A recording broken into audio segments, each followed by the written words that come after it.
ജനങ്ങൾ കൂടുതൽ സമയവും ഭക്ഷണത്തിന്റെ മേന്മകളെക്കുറിച്ച് സംസാരിച്ചു കൊണ്ടിരിക്കുന്ന ഒരു കാലം വരുമെന്ന പ്രവചനം സത്യമായി പുലർന്നിരിക്കുന്നു. വിശപ്പ് മാറാനുള്ള ഭക്ഷണമല്ല, രുചിവൈവിധ്യങ്ങൾ വിളമ്പുന്ന ഭക്ഷണശാലകളാണ് ആളുകൾ ഇന്ന് അന്വേഷിച്ചുകൊണ്ടിരിക്കുന്നത്. എത്ര സമയം ചെലവഴിച്ചും എത്ര ദൂരം സഞ്ചരിച്ചും പുതിയ രുചികൾ തേടിപ്പോകാൻ ആളുകൾ ഇന്ന് ഒരുക്കമാണ്.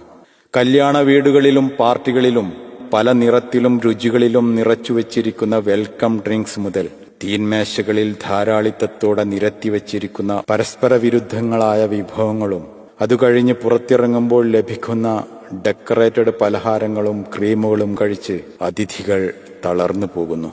സുഭിക്ഷമായൊരു ഊണിന് കറിയൊരുക്കാനായി രാവിലെ തന്നെ മത്സ്യവും മാംസവും തേടിയിറങ്ങുന്നവരുടെ തിരക്കാണ് മാർക്കറ്റുകളിൽ. ഉച്ചയ്ക്കൊരു ഊണൊരുക്കാൻ തന്നെയാണ് പല വീട്ടമ്മമാരും അടുക്കളയിൽ കൂടുതൽ സമയവും ഊർജവും ചെലവഴിക്കുന്നതും.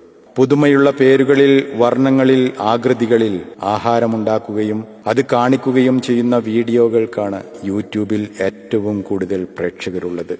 വെറൈറ്റി ഫുഡ് ലഭിക്കുന്ന റെസ്റ്റോറന്റുകളെയും സ്ഥലങ്ങളെയും പരിചയപ്പെടുത്തുന്ന വ്ളോഗർമാർക്കാണ് സോഷ്യൽ മീഡിയയിൽ ഏറ്റവും കൂടുതൽ ഫോളോവേഴ്സ് ഉള്ളത്. തീന്മേശകൾ അലങ്കരിക്കുന്നതിനെ പറ്റിയുള്ള ടിപ്സുകളും റീൽസുകളുമാണ് ഇന്ന് ഏറെ ഷെയർ ചെയ്യപ്പെടുന്നത്. മൊബൈൽ ഫോണിൽ വിരലൊന്നമർത്തിയാൽ പേര് പറയാൻ പോലും അറിയാത്ത വിഭവങ്ങൾ വീട്ടുപടിക്കലെത്തുമെങ്കിലും കുടുംബത്തോടൊപ്പം ഭക്ഷണം പുറത്തുപോയി കഴിക്കുന്നതാണ് പുതിയ ട്രെൻഡ്. ജീവിക്കാൻ വേണ്ടി ഭക്ഷണം കഴിക്കുക എന്നതിൽ നിന്ന് ഭക്ഷണം കഴിക്കാൻ വേണ്ടി ജീവിക്കുക എന്നതിലേക്ക് പലരും മാറിക്കഴിഞ്ഞിരിക്കുന്നു.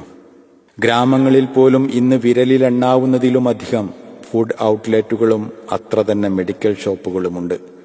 അമിതമായി ഭക്ഷണവും മരുന്നും കഴിച്ച് നമ്മൾ അറിഞ്ഞുകൊണ്ട് രോഗികളായി പോവുകയാണ്. ഒരു ഡോക്ടർ പോലും ഇല്ലാതിരുന്ന അറേബ്യയിലെ പഴയൊരു നഗരത്തെക്കുറിച്ച് കേട്ടിട്ടില്ലേ? അവിടെ ഒരാൾക്ക് പോലും രോഗമില്ലാത്തതിന്റെ കാരണം അന്വേഷിച്ചു പോയവർക്ക് അവരെല്ലാം മിതമായി ഭക്ഷണം കഴിക്കുന്ന ശീലമുള്ളവരാണെന്നാണ് അറിയാനായത്. ആഹാരത്തിന്റെ ആഡംബരത്തിനായി അമിതമായി പണവും സമയവും ധൂർത്തടിക്കുമ്പോൾ യുദ്ധം കൊണ്ടും പ്രകൃതി ദുരന്തങ്ങൾ കൊണ്ടും ഭക്ഷണവും വെള്ളവും കിട്ടാതെ ആർത്തു കരയുന്ന ആയിരങ്ങളെ ഒരു നിമിഷമെങ്കിലും നമ്മൾ മനസ്സിൽ ഓർമ്മിക്കുക. Script and narration Razak വഴിയോരം.